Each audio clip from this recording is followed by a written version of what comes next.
ഈശോമിശിഹായ്ക്ക് സ്തുതിയായിരിക്കട്ടെ. വിശുദ്ധ മത്തായി അറിയിച്ച സുവിശേഷം 28-ാം അധ്യായം 20-ാം വാക്യം. യുഗാന്തം വരെ എന്നും ഞാൻ നിങ്ങളോട് കൂടെ ഉണ്ടായിരിക്കും. മത്തായിയുടെ സുവിശേഷത്തിലെ ഏറ്റവും അവസാനത്തെ വാക്കായത് ഒരു പ്രതീക്ഷ നൽകുന്ന, ഒരു പ്രത്യാശ നൽകുന്ന, അല്ലെങ്കിൽ ജീവിതത്തില് സന്തോഷം പ്രദാനം ചെയ്യുന്ന ഒരു വചന ഭാഗമാണിത്. എപ്പോഴാണ് ഈശോ ഇത് പറയുന്നത്? തന്റെ ശിഷ്യന്മാര് പ്രേക്ഷിത ദൗത്യമേൽപ്പിച്ച് അയക്കുന്നതിന് മുൻപ്, ഈ ലോകം വിട്ട് പിതാവിന്റെ സന്നിധിയിലേക്ക് പോകുന്നതിന് മുൻപ് ഈശോ തന്റെ ശിഷ്യന്മാർക്ക് ഉറപ്പ് നൽകുകയതേ, നിങ്ങളുടെ കൂടെ എപ്പോഴും ഞാൻ ഉണ്ടായിരിക്കും.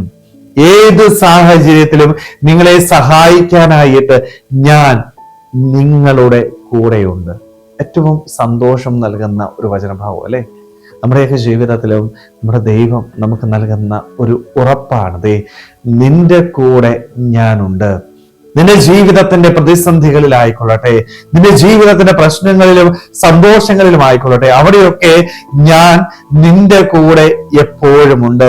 നിന്നെ ഒരിക്കലും ഉപേക്ഷിച്ച് കടന്നു പോകുന്ന ഒരു വ്യക്തിയല്ല ഞാൻ. പക്ഷേ പലപ്പോഴും നമ്മുടെയൊക്കെ ജീവിതത്തില് ഈ ഒരു ഉറപ്പ് നമ്മൾ മറന്നു പോവുകയാണ്. അതുകൊണ്ടാണ് നിരാശകളിലേക്ക് നമ്മൾ വീണു പോകുന്നത്. പലരും ജീവിതം അവസാനിപ്പിക്കുന്നത് എപ്പോഴാണ്? താൻ ഒറ്റപ്പെട്ടുപോയി, തന്നെ കേൾക്കാനായിട്ട് ആരുമില്ല, ജീവിതത്തിന്റെ പ്രതിസന്ധികളില്, പ്രശ്നങ്ങളില് തന്റെ ഒപ്പം നിൽക്കാനായിട്ട് ആരുമില്ല എന്ന് തോന്നുന്ന എല്ലാ വ്യക്തികളുമാണ് അവസാനം മരണത്തിലേക്ക് കടന്നു പോകുന്നത്. നിരാശ മൂലം മരണം പ്രാപിക്കുന്നവരുടെ എണ്ണം ഇന്നേറി വരികയാണ്. ഈ സാഹചര്യത്തിൽ നമ്മളൊക്കെ ഒന്ന് ഓർക്കണം, നമ്മൾ ഒരിക്കലും ഒറ്റയ്ക്കല്ല കേട്ടോ.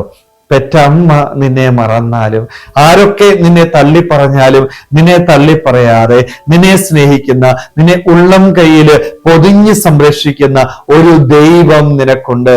അവന്റെ സാന്നിധ്യം നീ തിരിച്ചറിയണം. അവൻ നിന്റെ കൂടെയുള്ളപ്പോൾ നിന്റെ ജീവിതത്തില് നീ ഒരിക്കലും ഒറ്റയ്ക്കല്ല എന്ന് തിരിച്ചറിയാനായിട്ട് പറ്റണം. ശിഷ്യന്മാരുടെ ജീവിതത്തില് ഈ ഒരു ബോധ്യം അവർക്കുണ്ടായിരുന്നു അല്ലെ? അതുകൊണ്ടാ ഈ ലോകത്തിന്റെ അതിർത്തികളോളം അവർ പോയി വചനം പ്രഘോഷിച്ചത്.